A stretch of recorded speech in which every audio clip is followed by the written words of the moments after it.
संसद भवनामध्ये निवडून आलेल्या प्रतिनिधींनी देशासाठी सक्षम कायदे करण्यासह देशातील समस्या सोडवाव्यात अशी अपेक्षा असते। सध्या मात्र संसद भवन आणि परिसर हा राजकारणाचा आखाडा बनून गेलाय। सत्ताधाऱ्यांवरती हव्या त्या पद्धतीची टीका करायची, त्याच्यासाठी कुठल्याही थराला जायचं, हे सगळं विरोधकांकडून सुरू आहे। तर सत्ताधारी विरोधकांच्या प्रश्नांची नेमकी उत्तरं देत नाहीयेत असाही आरोप होतोय। या स्थितीचा प्रत्यक्ष प्रत्यय आज संसद परिसरात आला।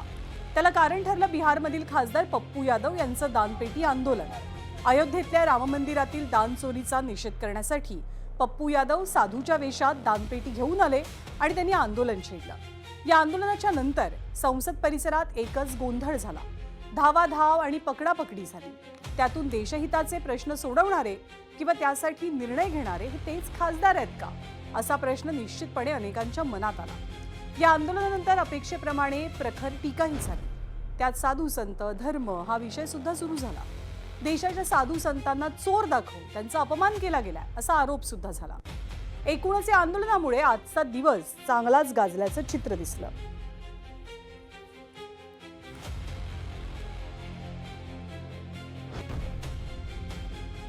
तर या आंदोलनात नेमकं काय झालं हे आपण जाणून घेऊया। पप्पू यादव नेमके कोण आहेत ज्यांनी या आंदोलनाचं नेतृत्व केलं? तर पप्पू यादव हे बिहारच्या पूर्णियातील अपक्ष खासदार आहेत। ते काँग्रेसचे सहयोगी खासदार आहेत। अयोध्येतील दान चोरीच्या मुद्द्यावरनं त्या संसद भवनात साधूंचा वेश परिधान करून पोहोचले। त्यांच्या हातात एक दानपेटी होती जी प्रतिकात्मक होती। संसद भवनाच्या पोर्चमध्ये चक्क खाली थाड मांडत त्यांनी या दान चोरीचा निषेध सुरू केला। पथनाट्याद्वारे त्यांनी या विषयावरती एकांकिका केली। त्यावेळेला काँग्रेस समाजवादी पक्षाचे खासदार अमित शहांच्या निषेधाचे बॅनर हातात झळकवत होते। आंदोलनातील सर्वाधिक टीकेचा क्षण ठरला तो राहुल गांधींची आंदोलनामधली कृती। राहुल गांधींनी समोर येत साधूंच्या वेशात बसलेल्या पप्पू यादव यांना नमस्कार केला आणि त्यांच्या दानपेटीत पैसे सुद्धा टाकले। त्यामुळे त्यांच्यावर जोरदार टीका झाली। ही कृती, राहुल गांधींची कृती, संसद आवाराची प्रतिष्ठा एक प्रकारे मलिन करणारी होती अशी टीका करण्यात आली। मुख्य म्हणजे आंदोलन करू नका हे सांगण्यासाठी काही खासदार पुढे सुद्धा सरसावले। त्यांनी हातून पेटी हिसकवण्याचा प्रयत्न सुद्धा केला, पण त्यावेळेला पेटी हिसकवणारे चक्क हसत होते। त्यानंतर पप्पू यादव ही पेटी घेऊन संसद परिसरामध्ये धावत सुटले। संसद परिसराच्या आवारातील या गोंधळाबद्दल लोकसभेच्या अध्यक्षांनी तीव्र नाराजी व्यक्त केली आहे। सारा विपक्ष, हमारे नेता राहुल गांधी, प्रियंका गांधी, चाहे विपक्ष के नेता हमारे अखिलेश जी, पूरा देश सनातन के आस्था पर जो हमला है उसको बचाना चाहते। जो त्रेता युग के जो राम हैं हमारे, जो हम सबको संस्कार दिए जीने का, उनको लाने वाले लोग जो कमेटी बना के पूरे मंदिर के 3000 से ऊपर करोड़ की चंदा चोरी किए हैं, उसका जवाब पूछ रहे हैं। हमारे नेता तो सिर्फ यही कह रहे हैं कि जो सावरकर जी ने अस्तित्व पर ही सवाल खड़ा किया, राहुल गांधी यही तो कह रहे हैं कि आप सनातन को बेचते हो, आप भगवान का राजनीतिकरण करते हो।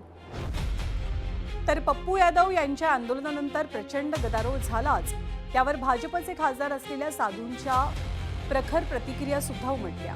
त्याचसोबत अयोध्येतील हनुमान गढीचे महंत राजू दास यांनी सुद्धा टीकास्त्र सोडलं। और न मानने पर कार्रवाई करने की भी धमकी। साधु संतों का अपमान किया है महाराज जी, भगवा का ही अपमान किया है पप्पू जैसा व्यक्ति, तो इसलिए सदन में उनको कालने में कैसे पाया जा रहा है।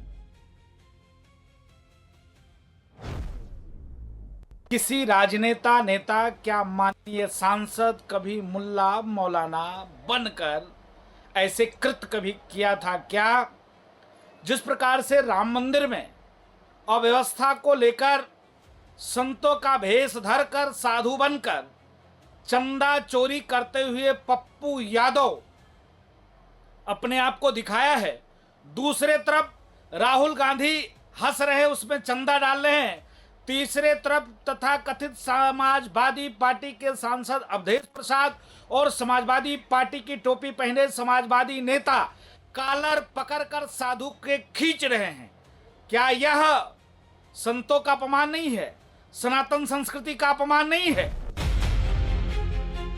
तर पप्पू यादव यांचं साधूच्या वेशातलं दानपेटीचं हे आंदोलन आज चांगलंच गाजलं. पण संसद भवन परिसरात किंवा संसदेत अशा पद्धतीनं वेगवेगळ्या वेशभूषा करून येण्याची ही पहिलीच वेळ नव्हती. संसदेमध्ये आपला विचार मांडण्यासाठी किंवा सरकारचा निषेध करण्यासाठी खासदार अशा वेगवेगळ्या वेशभूषा करून येत असतात. ते चित्र आपल्याला राज्याच्या अधिवेशनाच्या दरम्यान सुद्धा दिसून येतं.